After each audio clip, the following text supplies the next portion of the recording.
Hello and welcome to Unleashed. I'm your host, Will Bachman, and I am excited about this discussion today. I'm here with Henry Oliver, who is the author of Second Act, a forthcoming book about late bloomers. And Henry does a bunch of other things as well, some of which are related and some of which are more tangentially related. And we'll get into that. Henry, welcome to the show. Hi, thank you for having me. It's great to be here. So, Henry, I first got familiar with your work and your thinking on a topic that is maybe a couple steps removed from Second Act and late bloomers. You write a popular Substack called Common Reader, which I subscribe to, and you've also been a brand consultant. So you Yeah. have a bit of a portfolio in your life, and I was wondering if you could just give us a bit of an overview of Common Reader, your experience as a brand consultant, Yeah. and what other things are going on in your life and maybe how they fit together. I studied English literature, right? Which I had always a great interest in, but it's not a useful degree. So I ended up doing several other things in my career, right? Like I worked for an MP at one point, and then I ended up going into marketing as an advertising sort of copywriter slash researcher. And this was in employment marketing, right? So it's not brand consulting in the sense that we're working with people who are selling trainers. We're working with organizations to think, how do I attract great talent into my business, right? And so I was the research guy on those questions, and my clients would come to me and say, we need to talk about degree requirements. We need to explain to the execs that we don't have to get people with a first from Cambridge, that actually there are loads of universities and loads of degree classes that would be suitable for recruitment, or questions like that, right? And one of the topics that kept coming up in that for me was everyone wants a new talent pool, right? Because this was back pre-COVID. I'm sure listeners of this show will remember the labor market was very tight, right? Very, very tight. And so everyone's running around saying, where can I find talent? Where can I find talent? And I'm like, late bloomers. The world's full of late bloomers. The over 50s are booming. This is a great area, and no one's interested. I had maintained my interest in literature, and so I'd simultaneously been reading about novelists like Penelope Fitzgerald, who didn't start writing until she was 60. And I'd maintained my interest in politics. So I was thinking about Margaret Thatcher, who no one thought she was ever going to do anything until she was 50. And so the whole thing kind of came together for me while I was working in brand consulting, thinking about the labor market, right? And I think it's still true. If you look at that, there's a really big study, 100 years of findings of industrial psychology.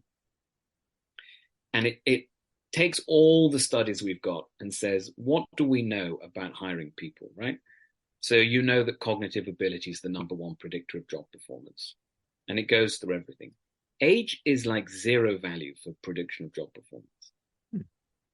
Now, obviously, like at a certain point, that isn't true. But it's very interesting to me that is not reflected in hiring practices. And so it was just topics like that in my, I mean, you called it a portfolio. That's generous. I think my here, there, and everywhere career, it all came together in late bloomers. Okay. Let's get a definition.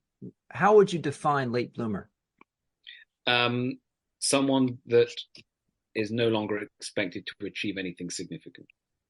Okay. Some people want to put a number on it, but I'm like, some people will give up on someone when they're 20, and then that person will turn themselves around when they're 25 out of nowhere. Some people, it's much later than that. If you're a pro tennis player and you don't get serious until you're 20, you're a late bloomer, right?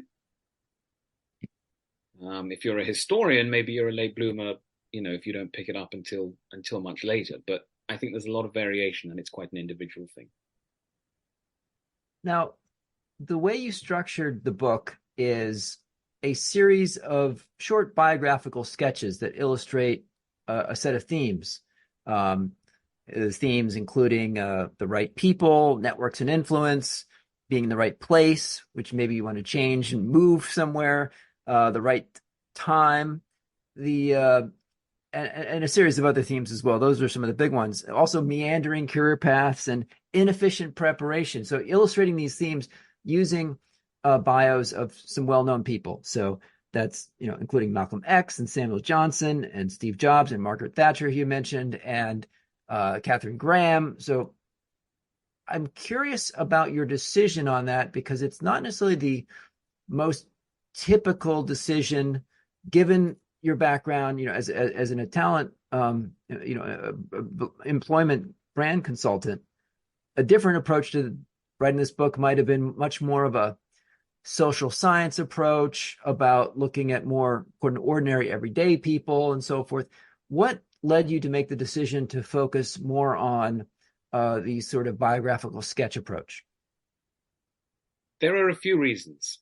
So half of the chapters outline findings from social science in the way that you would expect from a book like this, right? When I read those books, though, I think to myself, like, okay, so we have a bunch of studies, we've drawn a big rule, and they're kind of telling me hit the button and implement this thing in your life and it will change. And there's never a chapter that's like, oh, but by the way, life is big, messy, complicated. There's 100 other things going on and it might not work in quite the way we've described here, right? So the biographical chapters are supposed to say, okay, we've just done a review of network science, right? And this is the big lesson from network science.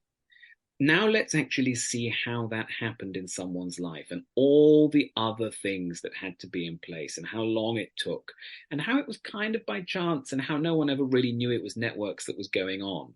So that, you actually learn the lesson. A, the most important thing in networks is influence, not connection. B, that's hard to hack. It's hard to find a 3-step plan to put in your organization to use networks as a form of influence, right? Because it's too complicated and messy. So you need to really get into the details of the individuals you're dealing with. Okay. And I think there's so many of these social science books where it's that's fine in theory, but actually doing that in someone's life, in someone's business, that's a much messier question. So I was hoping to just put across the reality of it. Well, the kind of idea of a late bloomer or of a second act or third act, I think, has certainly been very much on my mind over the past couple of years, particularly with the emergence of AI over the past 18 months or so, because I think so many of us are thinking, okay, if artificial intelligence can do what I'm doing now, then how do I prepare to do something else? So some of these lessons I think are quite relevant. Maybe we can go through some of them. Talk to me about this concept of inefficient preparation and what that means, and maybe illustrate it with a couple examples. If you think about the American president, Calvin Coolidge, right? He had a kind of stop-start career. And he made pretty good progress, and he got elected to a small local office and then a bigger one, and then he's a governor and so on. But he's not like those politicians where they're constantly climbing the ladder and they're constantly, on track to meet their career goals. And he gets some lucky breaks, and it's a bit sort of, you end up thinking this guy's career strategy was to just be there and to wait for it to happen, right? It turns out that's actually and that sounds like not really a career strategy, right? And if consultants are listening to this, they'll be thinking, my God, I'm glad I didn't do that. But that's actually a real career strategy. That's exactly what Dwight Eisenhower did, right? Eisenhower was a young soldier in World War I, and he was really upset because he didn't see action. He was kept in America to do training on tanks. And then the war ended, and of course, people are leaving the army in droves because they can go and get a great private sector job, make some real money. There's not going to be another war for some time. And Eisenhower was like, I'm going to stay. His wife said, my God, if you couldn't be a soldier, you would go crazy. What are you thinking? Of course you're going to stay. The pay is no good, right? The army is shrinking. This is just a terrible decision in terms of having a career. He doesn't get promoted for 16 years, and he remains obsessed with tanks to the extent that he gets himself a tank, and with one of the generals he works with, he strips the whole thing down to its parts and puts it back together again, just because he wants to see the inside of this tank. Now, at this point, the army is like, tanks are over. We're not interested in tanks. This turns out to be a huge mistake. Obviously, World War II is like the tank war. But in like 1919, 1920, they're like, if you don't stop talking about tanks, we're going to fight. Like, you need to get with the program, isn't it? And so he ends up in this kind of, he's drifting, right? He's drifting. But it works out because while he's drifting, he is finding mentors. He is studying the history of military campaigns. He is studying military strategy. And even though he knows that he might be forcibly retired before the next war, and he, in reality, he was like months away. If World War II had started, I don't know, 12 to 18 months later, Eisenhower would have been retired at home. As it was, his like drifting approach paid off, and he'd spent these long years doing his preparation. And so when the war started, his career that has just been flat takes off like a rocket, and he becomes Dwight Eisenhower. Now, that's very inefficient in the sense that he wasn't climbing the career ladder. There's no plan.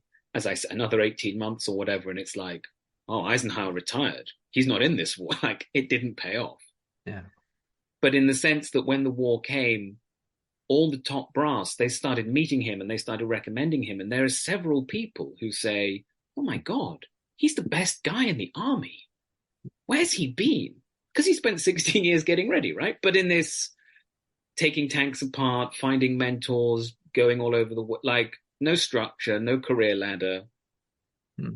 He was waiting it out, but it worked for him. And I think a lot of people have that kind of meandering inefficiency in their career. And if they can find a way to switch into a more like, here's a big job I'm going to do and make use of all the things I've got and pull it all together, if they can find that, it pays off really well. And so there's this combination of like taking a wait and see approach, but taking that seriously, and like you really are looking for the moment when you can make it work. Excellent. You, in the beginning of the book, you say that you're not going to give a kind of recipe, right? Or the traditional kind of social science sort of book of, okay, here's the 5-step plan to having the second act.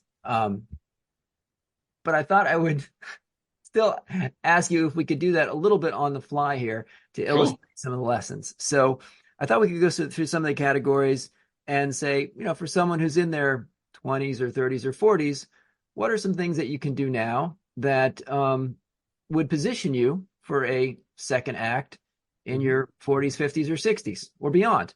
And maybe we could go through the different categories. So perhaps you could start with right people, the networks and influence. What are some of the things that you should be thinking about doing to prepare yourself for that second act? We think that networks are all about connections, right? You need to build your network. Whenever you get a job, that people always say, build your network, right? The problem with this is that there are so many people who are well connected and have great recommendations. You remember Malcolm Gladwell called them connectors? Yes. The people, they've always got a restaurant idea. They've always got a movie, right? And I know some of these people. They're fantastic. I'm not saying anything like that. The problem is, how many of their recommendations do you take? Not that many, because you wouldn't do anything else with your life. If you took every one of their recommendations, you'd have a full schedule. There are new studies that show us that actually the significant thing is not having lots and lots of connections, but is finding the person with the right influence, right?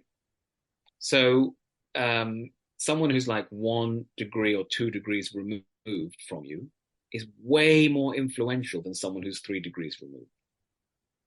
Way more influential. They're not influential on everything, You have to get the right person at the right time. But there's this major lesson that you need the person with the right influence. And I think a lot of the advice I see about networks doesn't talk about influence. It doesn't talk about find the person who has the influence for the thing that you want to do right now. They just talk about building up connections. Obviously, that's great. We should all have extensive networks.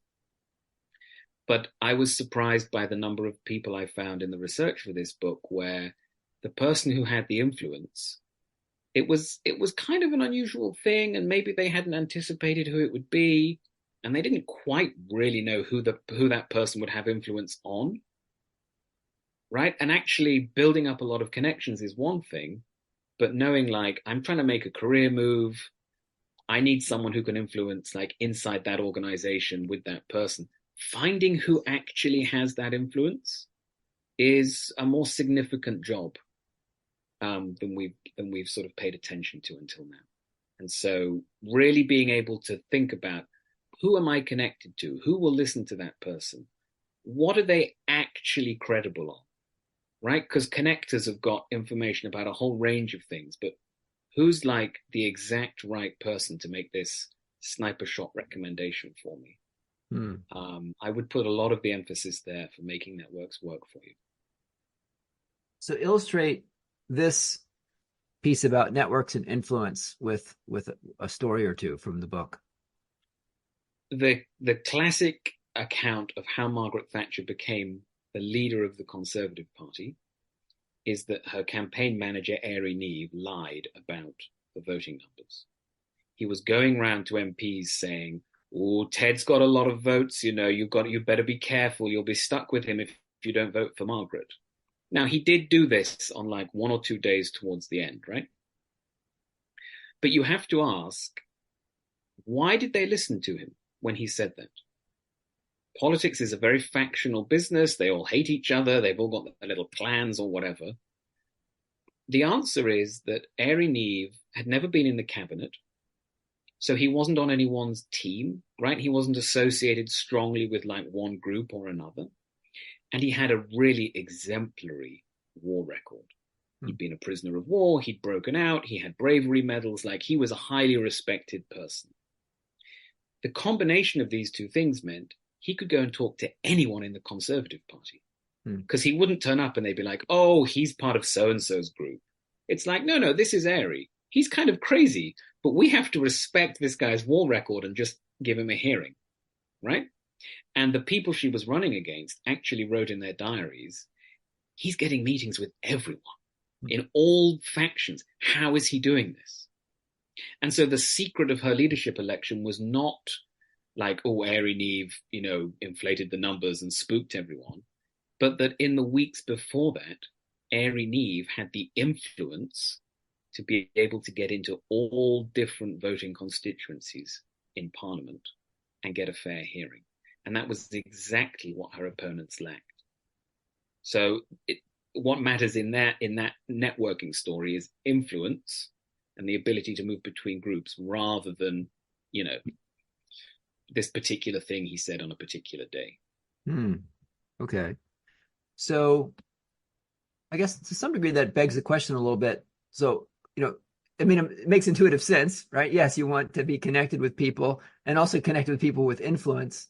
So what's the next step behind that? So my point there is there are loads of people who were well connected in the Tory party. Only Airey Neave was the one who was influential across all those groups.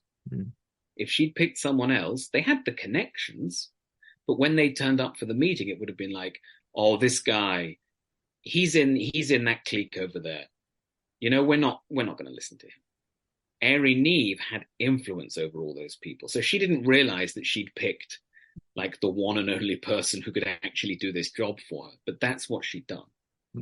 And I think a lot of the time when we're thinking about who do we want for this task, we're thinking about who is the best connected, right? Who's in the center of the group? Who's got the most connections? Who knows everyone? Whereas the question should be, who's going to get a hearing? Right? Who's going to have because everyone's connected. Everyone can send a message, turn up to a meeting, whatever. Not everyone's going to get listened to.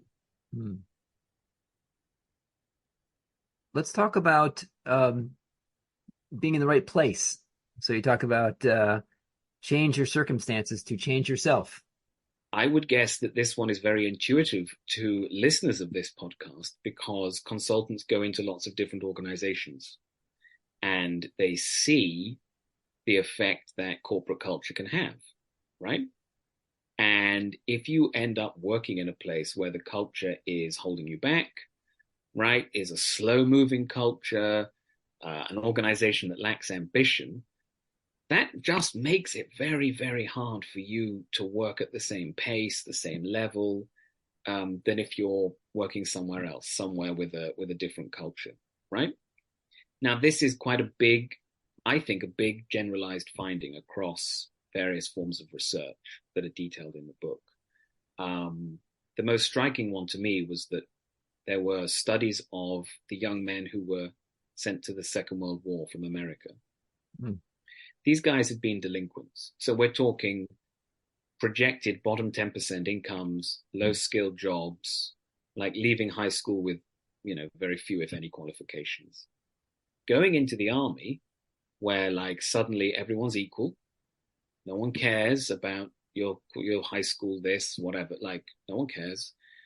There are rules, you all follow the rules, you do the training, right? You get discipline, you get structure, you travel, you go around the world, you're exposed to senior people, and maybe you get you get to go to do further education on the GI Bill afterwards.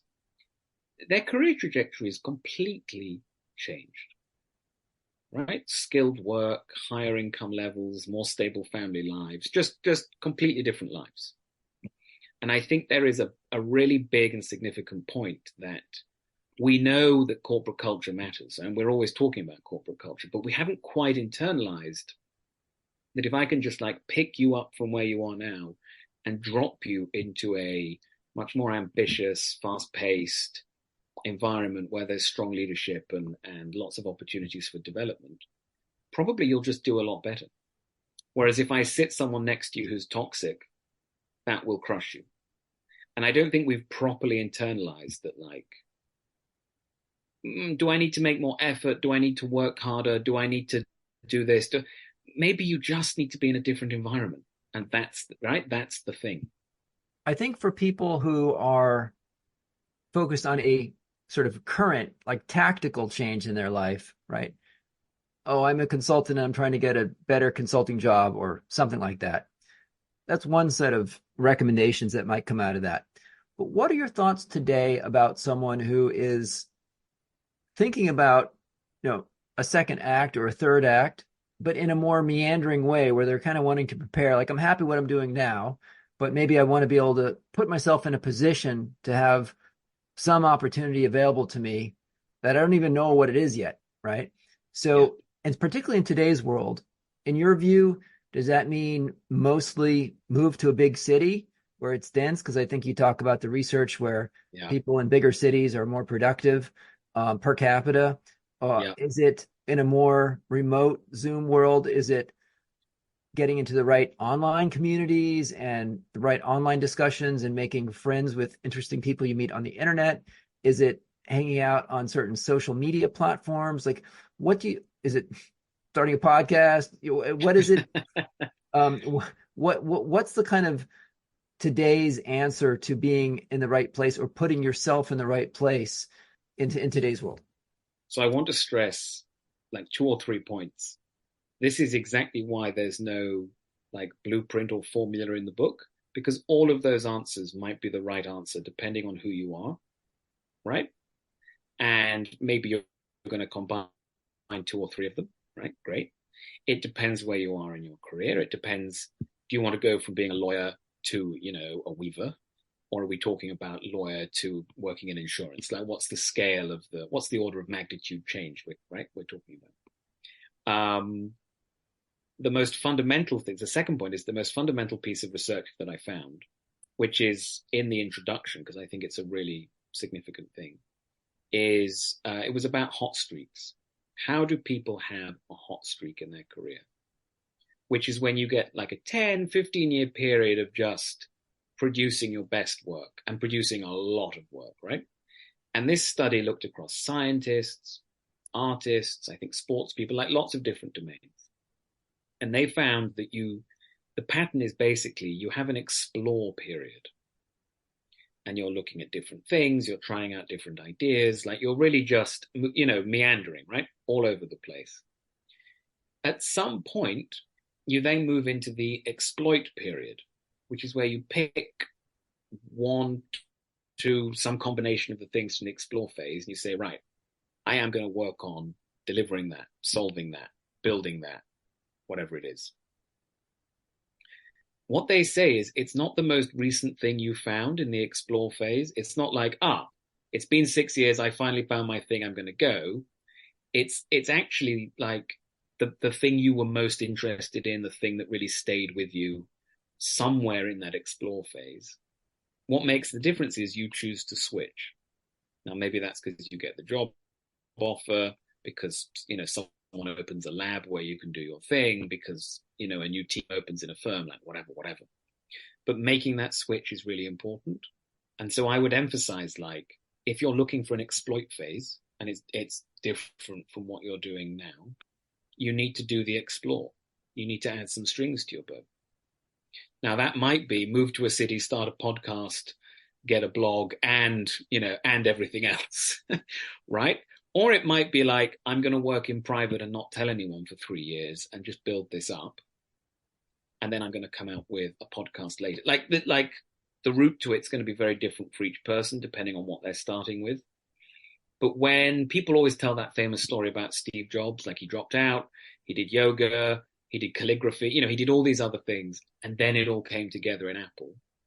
He's a perfect example of that. Yeah. Right. He was adding all these strings to his bow, but at some point he said, I am switching now. I'm going to build this thing. Right? And that was the key moment. So I think you've got to get it into your head, like, I'm going to be in explore mode. I'm going to add I'm going to look around, find new skills, find new ideas. But I also know that I am looking for my switch moment at some point. Mm. And I think what happens to some people is they stay and explore for so long that they never sort of say, to hell with it, we're going now. Hmm. Now, you can be 60 or 70 at that point, right? Whatever age it is. I'm not trying to say like, if you get to 40, it's time to switch. Yeah. But it's really, really important that you do choose to switch. At least in my exposure, it's much more common for people to not explore sufficiently. So it'd be rare for me to encounter someone who's done so much active exploring, because what you really emphasize in the book is it requires work and over a sustained period. So perseverance is a real key theme in the book. Yes. So you can't just like move to New York City or Silicon Valley and hope that, something in the water is going to work for you. It's taking some active steps of either, going to lots of social events or finding some reason to meet people or have an active self-study program. Or there's, these people who had second acts, there was a long period where they were really investing outside just the day-to-day of earning a living. They were doing something, right? Like Malcolm X was a great example, studying while he was in prison. But these people were all like, they made serious investments in self-improvement or in their relationships or networks. So I think ever since 10,000 hour rule became a well-known thing, we've had a lot of focus on deliberate practice and like training yourself in your skills. What we need is a bit more emphasis on the idea, exactly as you just said, that might not just be practicing what you already do, but, adding practicing in new areas, adding the networking, adding going out and meeting new people, whatever it is. But the idea that you can just like wake up and become a late, sometimes say this to me, they're like, I think I'm going to be a late bloomer. And I'm like, what are you doing right now that you're going to be a late bloomer on later on? And they're like, I'm not really doing anything now. I think it'll happen to me later. It doesn't happen to you, right? Like never. You don't wake up and discover that you're Toni Morrison. There's a lot of quiet work that's been going on for several years before, right? So you have to be ready to take your opportunities. it's the Henry Oliver rule of 10,000 hours of deliberate exploration, perhaps, or at least some number of hours of deliberate Yeah, exploration. totally, totally. I'm very sold on the idea of explore, exploit being at the heart of talent development. Yes, absolutely. So, because you don't know in advance, like what is the right community. So it's the sort of explore, exploit is not going to be the last thing that you encounter. But I believe that there's actually somewhere an algorithm for how many date people you should date before you get married to be and or how many employees you should interview before you hire someone. I think there's like a square root of something in terms of the right time. So we talked about right people, right place. Now talk about right time a little bit. The idea is that when you make this changing your circumstances, as we said, or the right time, which is a question of luck, right? If you want to be Margaret Thatcher, it really helps to be elected in the late 1970s during a period of crisis. If you want to be Samuel Johnson and write the dictionary, it really helps to be alive at the time when people are starting to take dictionaries seriously. Yeah. And this looks like kind of blind luck, like the wheel of fate turns, and that's just what happens to you, and you can't control the times you live in. But I think there's a very strong case to be made for the fact that people make their own luck. They make themselves luckier, largely through very basic things like being really busy.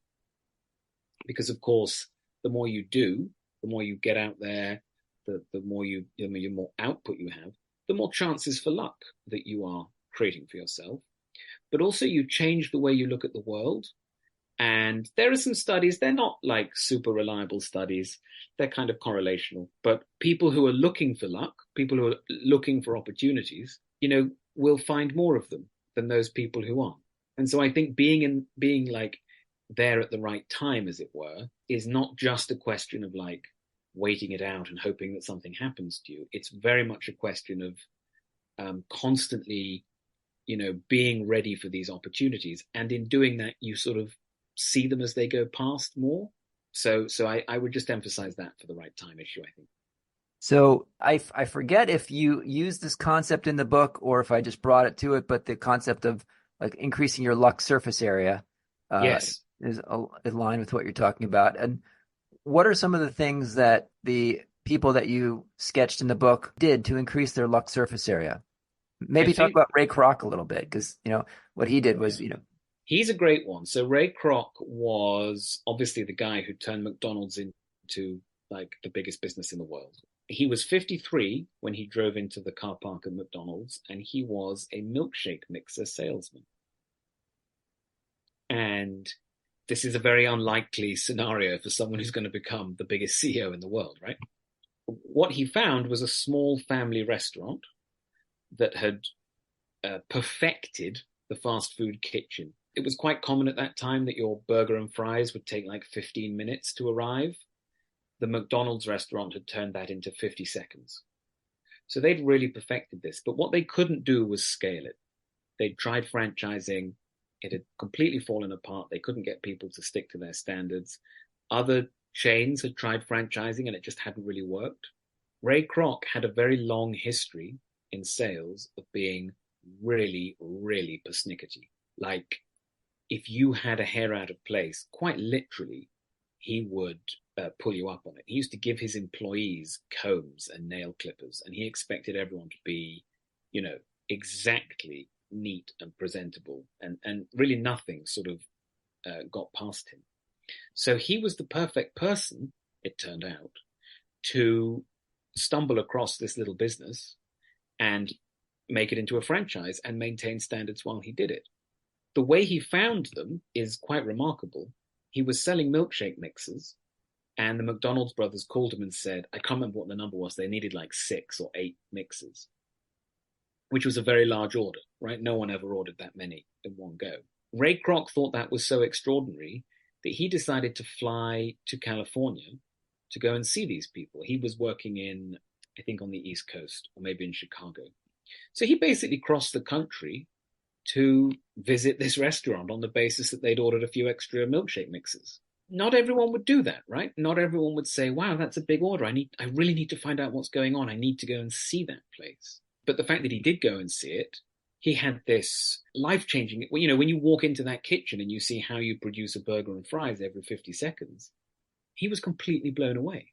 And that began him on the journey of expanding McDonald's. But he totally increased the surface area of his luck because he was prepared. Oh, I'm going to get in the car. I'm going to get on the plane. I've got to go and see it. I've got to go and find out, which are his salesman's instincts, right? But he really pushed that like as far as he could. Love that story.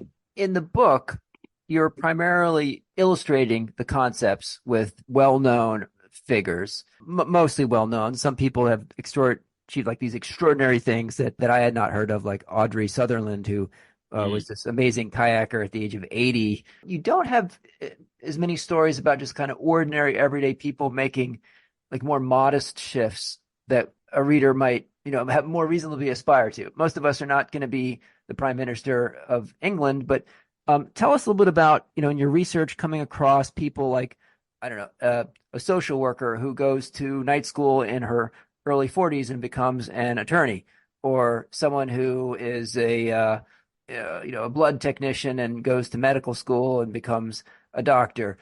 So those sorts of more modest everyday second acts. Talk to me about some of that, what you learned around that. I'm sure you have, digested and looked at many stories like that. Tell me some of your, takeaways from those sorts of stories. So there are, as you say, fewer of those examples. There are people like that in the book. I feel quite strongly that we should want to learn from the best, and that the stories in here of the people who've done remarkable things are the most useful, the most inspiring for all of us. But I did put those other examples in to show that it can work at all levels. I think there's a woman in there who went back to do her high school certificate in Italy in her 80s or 90s. And there are people who did PhDs at similar ages and things like that. I think all of the lessons that I have drawn from the social science and from the sort of famous figures are equally applicable to those people.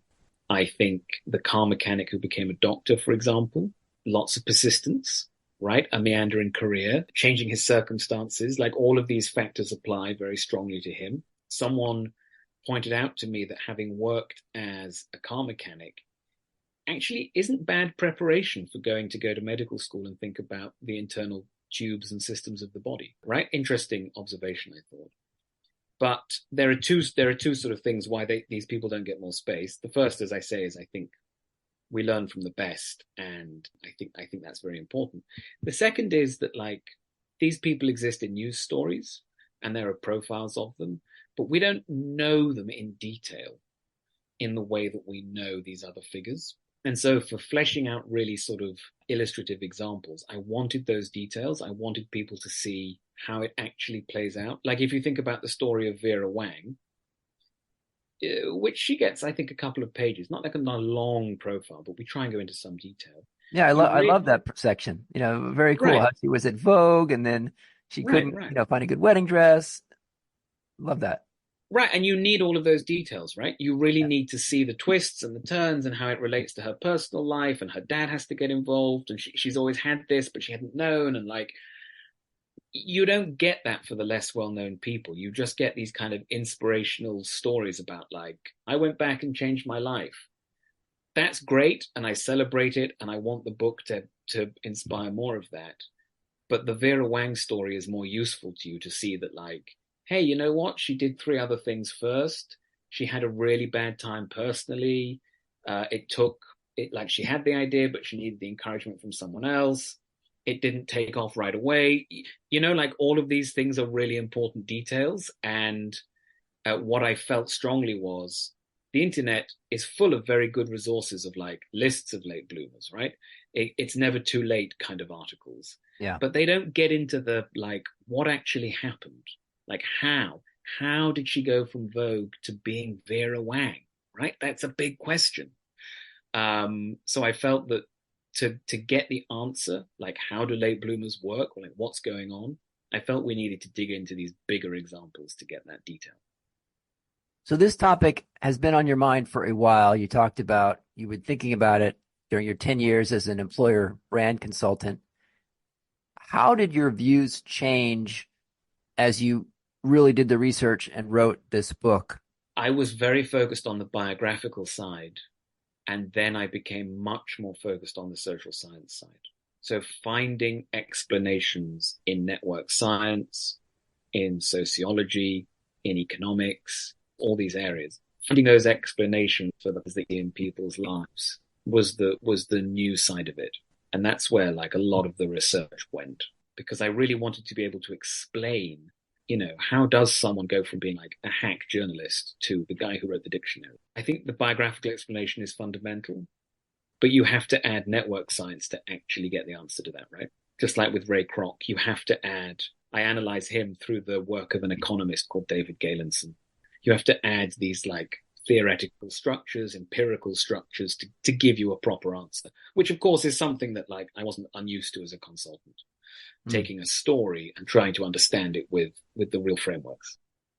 What, if anything, was most surprising to you as you did that research or counterintuitive?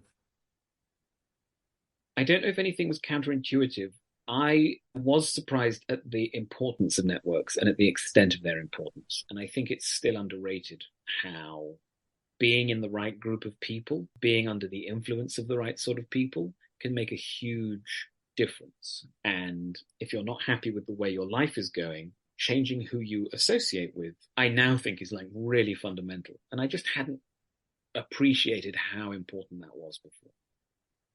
Have you made any changes to who you associate with because of that finding?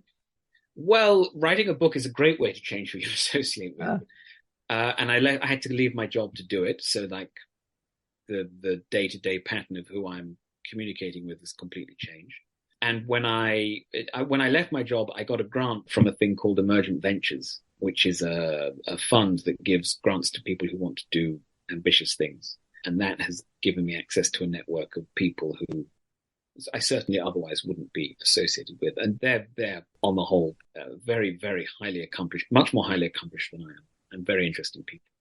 and that's run by Tyler Cowen at the Mercatus Yeah, Center. I'm a huge fan of Tyler Cowen. He's been a guest on the show, and of course, he's the author great. of the book Talent. So that's very cool that they help support this work. Um, I wanted to spend a minute talking about your Substack, Common Reader, Hmm. which is I've been a fan of it. It's mostly about literature. You bring in some other topics as well.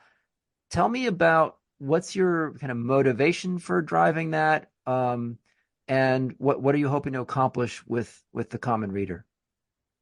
My motivation is that I need somewhere where I can write on a regular basis or I'll go crazy. um, I'm afraid it's a very selfish motivation. I want to accomplish several things. I think everyone can read the great works and benefit from them. I don't want to be one of those literary people who's like, this is the most important thing and you're all idiots if you don't do it. I just want to constantly put out content that says like, look over here, this is really interesting, right? And find the people who want Mhm. that. But I also think there are ways of thinking about literature that aren't just literary.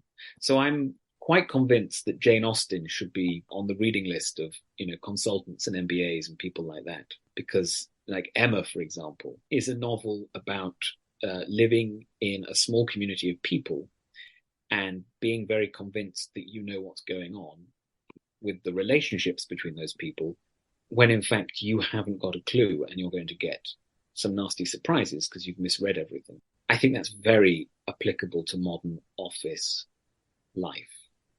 Mansfield Park is one way of reading that book is like I'm stuck in a meeting that I can't get out of and I feel like I'm going to spend the rest of my life here. And like how do you deal with that? What is the best way to manage that situation? I don't want to oversell Jane Austen as the corporate office novelist, but I think she's clearly read Adam Smith. She's clearly writing about moral philosophy and economic themes, and I think of her novels as like thought experiments in how you can deal with those sorts of situations. The fact that they're set in like English towns among upper middle class people getting married, it's not incidental, but that's not all that's going on there. She's trying to get to something fundamental about human interaction. Um, just like reading Shakespeare is, very, very useful for questions of power and ambition and leadership. And I'm not trying to say like, oh, read King Lear in the office and it'll help you deal with your clients. But there's something to that, right? Do you find that having the Substack and a place to put your writing let's actually generates more ideas as you're reading because you have an outlet to put them in? Or tell me a bit more about that, the kind of going crazy without having the place to publish your writing. Well, I mean, I want to write, and if you want to write, I think you should, and I think it's good for you. But you're absolutely right that if you're reading with I mean, everyone knows this, right? When you read at work, you're reading with a purpose, and so your reading is like much more engaging and efficient, and you're looking for something, and you're finding it, and you're thinking about how it fits with everything else. And because I have this Substack, like everything I read is like that, which I think is way better. I think that's like the best way. And it means that I wrote recently a piece about how to raise a happy genius on this question of like, if you give your kids an intensive education, do they become brilliant, but actually it makes them depressed and miserable? Which is maybe a little off topic for my Substack. I don't think it's particularly off topic, but you can do that because you've picked it all up from what you're researching, right? Whereas if you don't have somewhere to organize your ideas, these just kind of become things on the cutting room floor of your life. And I don't want to lose all of that. I want to keep it all.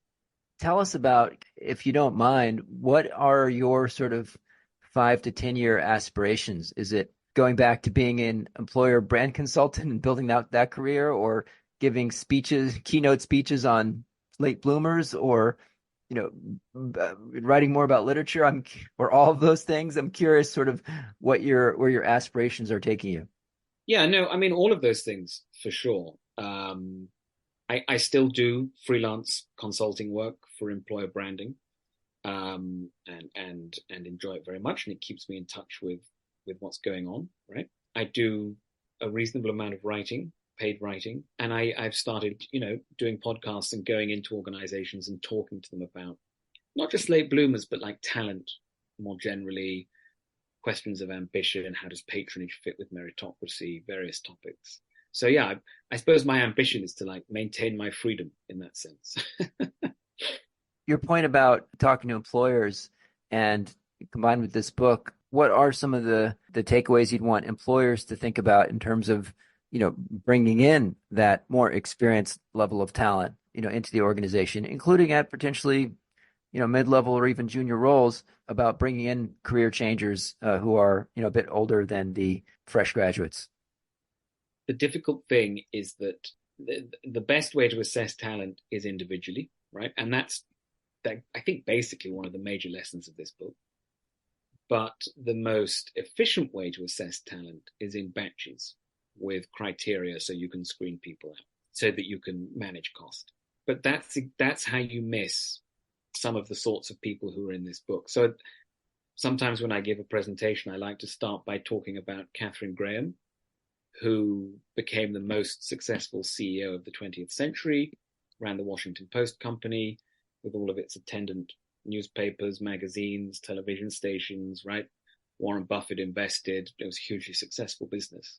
She took that company over age 46 when her husband killed himself. She had what I try and detail in the chapter is she had all the experience she needed, right? And she was very well prepared, but not in business, not in executive roles, not in any of the types of jobs that you would expect to see on her CV to do that work. And so I like to sort of give a little précis of her career and say, I don't think any of you would have hired her, but she turned out to be the best CEO of the 20th century. Now, obviously, like, it's one story. How much does it generalize? But I think it's worth taking seriously the idea that sometimes the best person is not going to look like the best person.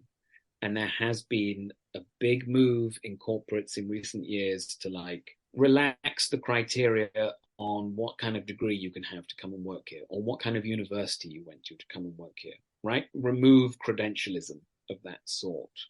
And I think that's the right direction. And I think The more you can go with that, the more you can ascend individually, the more likely you are to find the like very capable, high potential people who would get screened out in a more kind of automated process. Love that. Henry Oliver, second act. When is your book coming out and where can people find it? It's out in May and it's on Amazon. And pre-order it now. You should get copies onto a friend. Be very flat. You see so much potential for the second act. All right.